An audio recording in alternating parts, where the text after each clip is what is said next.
कोई मार रहा है, कोई पीट रहा है, कि लोग मर रहे हैं, कि आग लगी पड़ी है, कि ये हो गया. All bad things will be seen by those people who have the bad elements in their mind. Mind is a creator. It can create a real-time hell or a real-time heaven for you. अब सोचो, जिसके मन में गुरु भक्ति है, जो गुरु से प्यार करता है, जो गुरु को याद करता है, आप जिसको भी गुरु मानते हो, इससे कोई फर्क नहीं पड़ता. तुम पत्थर में भगवान मान लो तो तुम्हारे लिए वो भगवान है. तुम गुरुद्वारे को भगवान का घर मान लो तो वो सच में तुम्हारे लिए है. दूसरों के लिए ईंट पत्थर का मकान होगा, पर जिसके मन में गुरु भक्ति है उसके लिए गुरुद्वारा, गुरु सचमुच वहां है. It has nothing to do actually with the outside external elements. It has everything to do with your mind. इसलिए मैं कहती हूं, बाहर से कोई देखेगा तो ये एक होटल का कॉन्फ्रेंस हॉल है, लेकिन अगर मेरी नजर से कोई देखेगा तो ये एक आश्रम है. इस समय पिछले 5 दिन से ये होटल की प्रॉपर्टी नहीं रह गई, ये कोई कॉन्फ्रेंस हॉल नहीं ये आश्रम है, जहां बैठ करके ध्यान हुआ, कीर्तन हुआ, विचार हुए, सत्संग हुआ. क्या वो नॉर्मल रह गई है जगह? So you can charge them now for giving this aura, for energizing this place. जिस जगह में, देखिए, आपने कभी एक्सरे कराया हो तो एक्सरे करने वाला टेक्नीशियन अपने ऊपर एक प्रोटेक्टिव गेयर पहनता है. It's a magnet sheet. He will where that and then will do your x-ray.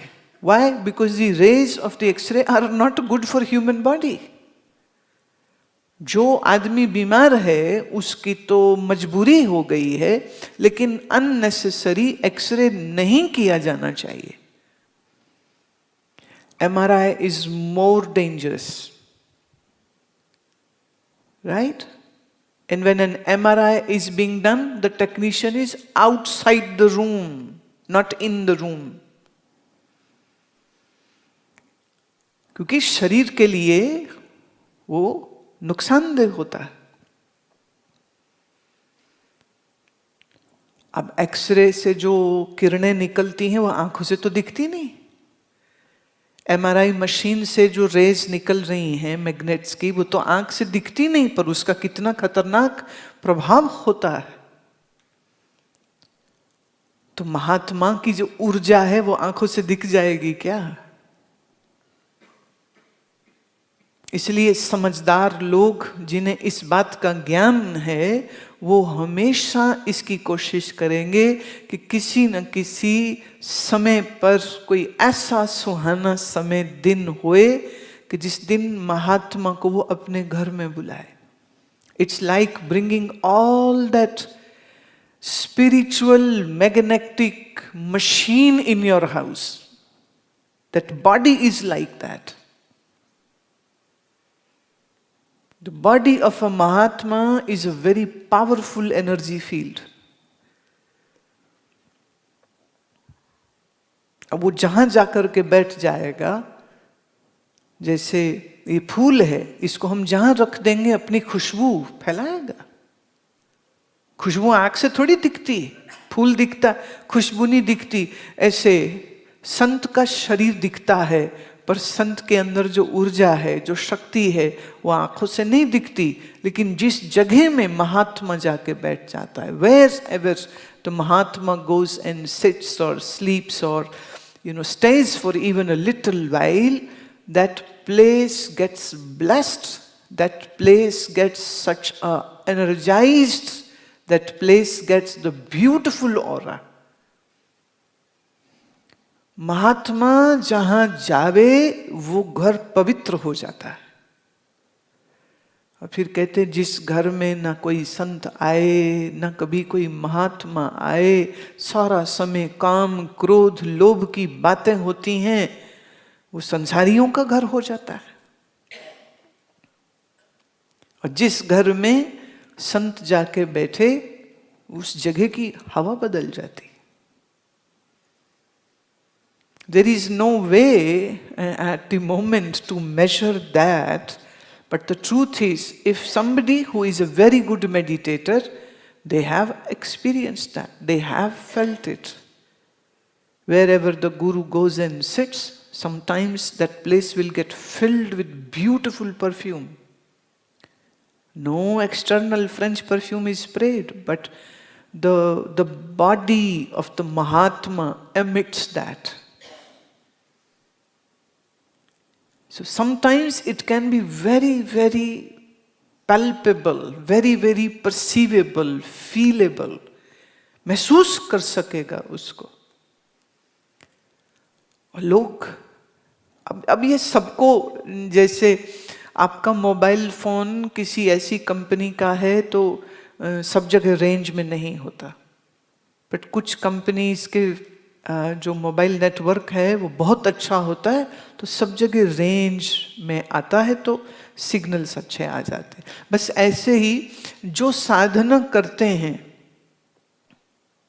जो अभ्यास करते हैं, जो बैठ के बाणी पढ़ते हैं, उस पर ध्यान करते हैं, मंत्र जप करते हैं, उनकी नेटवर्किंग बेहतर हो जाती है और फिर वो महात्मा की इन सूक्ष्म सटल चीजों को एक्सपीरियंस कर पाते हैं।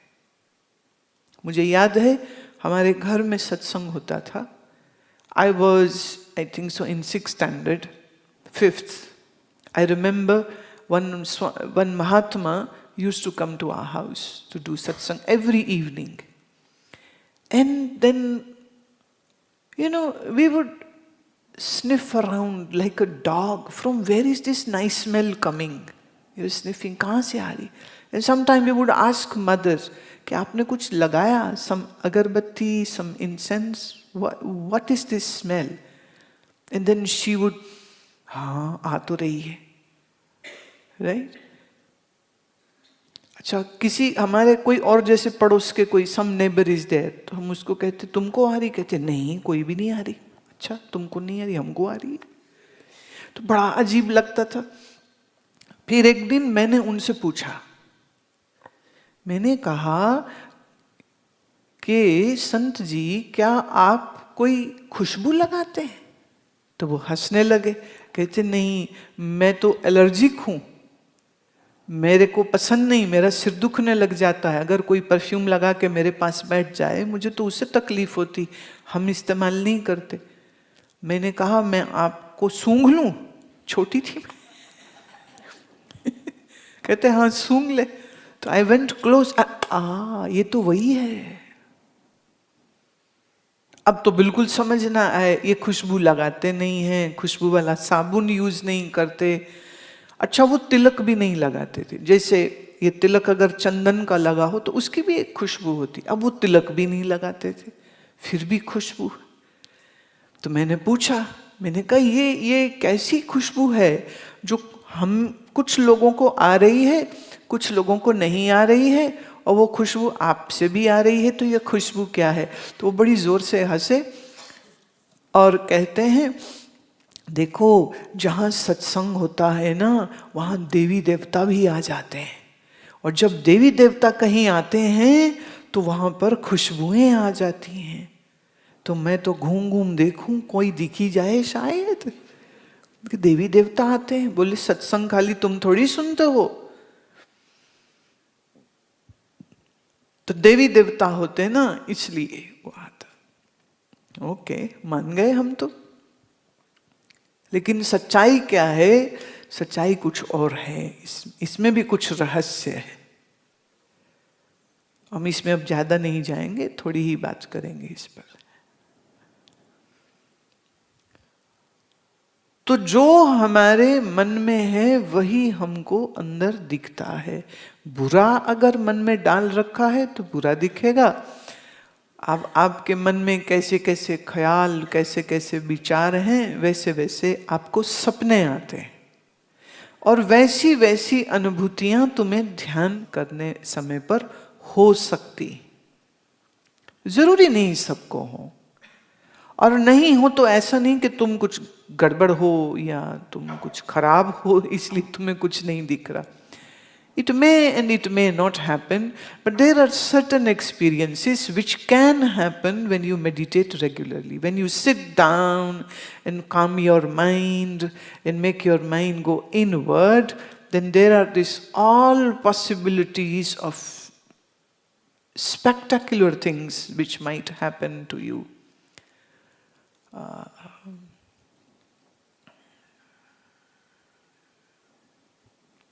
वो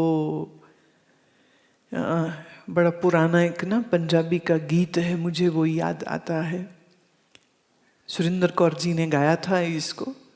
एंड सो स्ट्रेंज, मैंने बात से बात निकलती है। हम बचपन में सुरेंद्र कौर को सुना है, बहुत सुना है। और फिर एक बार वो और उनकी बेटी आश्रम में आए थे, उसकी बेटी डॉली।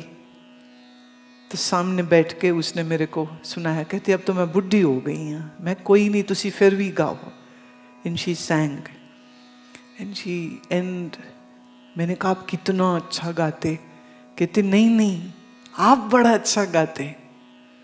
मैं अब तो रहने ही दो, अब सुनाओ। अभी तुम उनका ही है ये गाना, सुरेंद्र कौर का। ऐसे 2 लाइन। इना अखियां च पावा किवें कजलावे, अखियां च तू वसदा।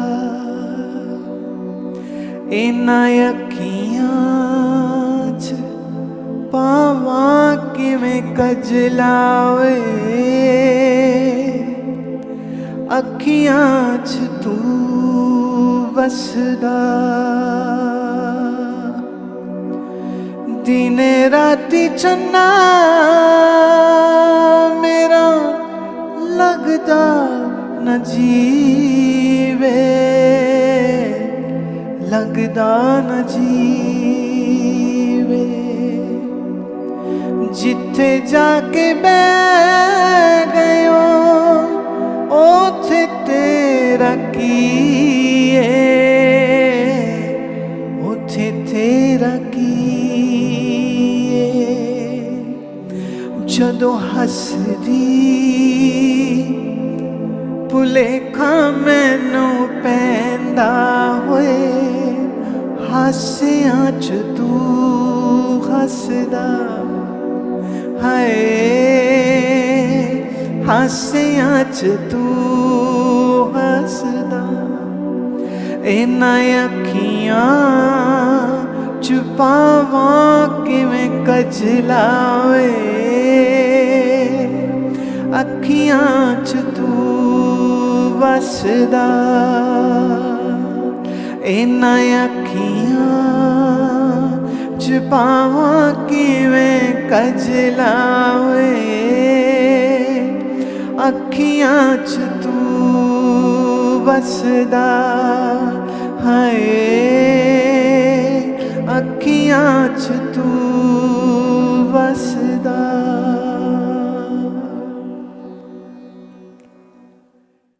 कैसे डालूं काजल आंखों में, मेरी आंखों में तू बसता।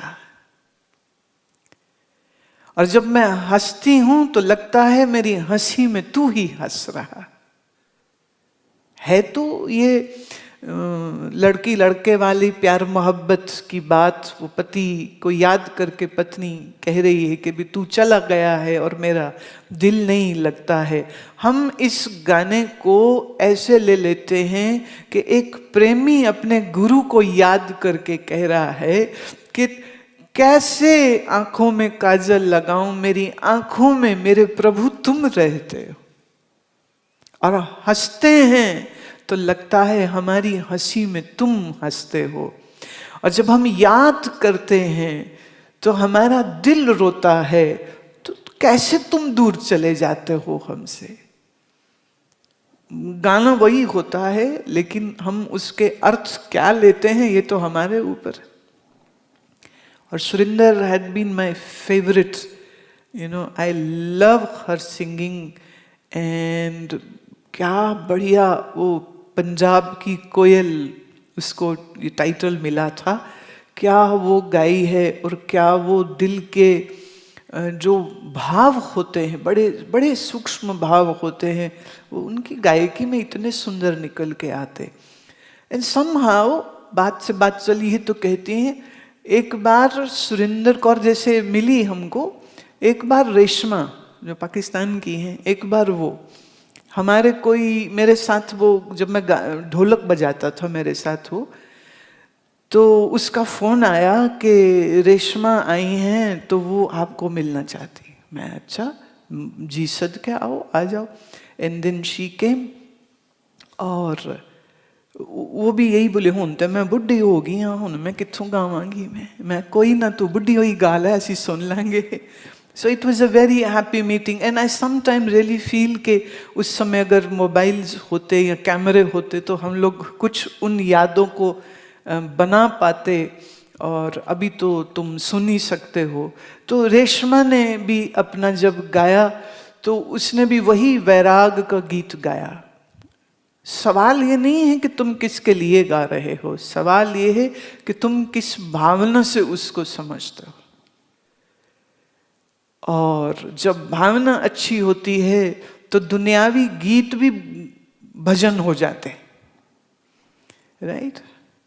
और मैंने ये भी देखा है, जब ठीक भावना से न गाया जाए तो कई बार कई भजन भी गाने ही हो जाते।